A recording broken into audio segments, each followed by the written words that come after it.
तर बीड जिल्ह्यात झालेल्या अतिवृष्टीमुळे शेतकऱ्यांचा माल अक्षरशः मातीमोल झालाय। काल सिंदफणा नदीला आलेल्या पुरामुळे शेकडो एकर शेती पाण्याखाली गेली होती। रात्रीपासूनच पाणी हे आता हळूहळू ओसरतंय। शेतकरी आपली शेती पाहण्यासाठी शेतात जात आहेत, मात्र हातातोंडाशी आलेली पिकं मात्र आडवी झालेली आहेत आणि ते पाहून शेतकरी हवालदिल होत आहेत। बीडमधल्या हिरापूर गावातून आढावा घेतलाय आमचे प्रतिनिधी मोहसिन शेख यांनी। मराठवाड्यातील बीड जिल्ह्यात झालेल्या अतिवृष्टीमुळे शेतकऱ्यांचं कसं नुकसान झालंय, किती नुकसान झालंय याची आकडेवारी आपण पाहतोय, समोर येते।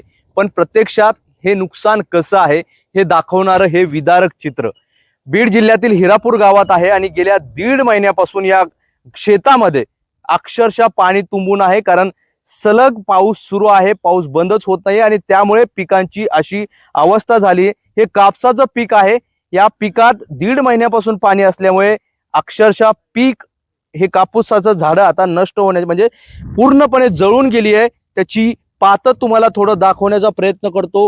हे बोंड आहे, या बोंडातून पांढरं सोनं शेतकरी दसरा दिवाळीला हे या कापसाला विकून यातून येणाऱ्या पांढऱ्या सोन्यातून आपला सण साजरा करतो। पण या ही जी बोंड आहे त्याची अवस्था काय झाली।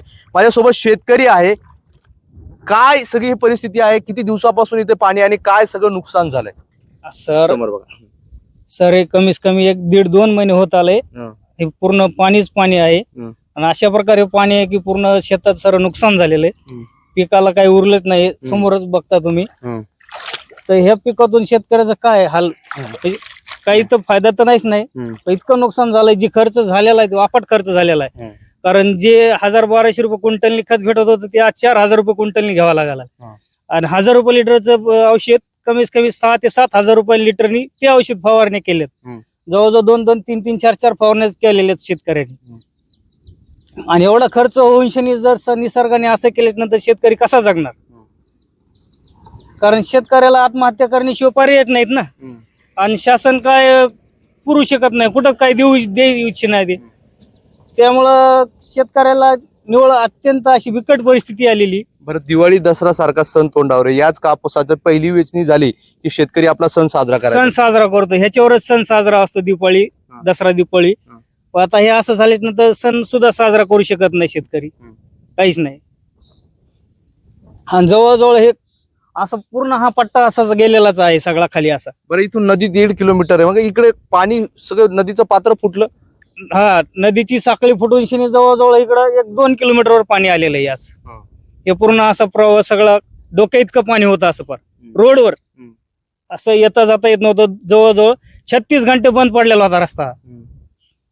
नक्कीच मी तुम्हाला थोडस हे कॅमेरामॅनला झूम करायला सांगेल। हे दृश्य जर दिसत असतील तर हे कापसाचं बोंड आहे, अक्षर सडून गेलंय, यातून असं पाणी सगळं पडतंय।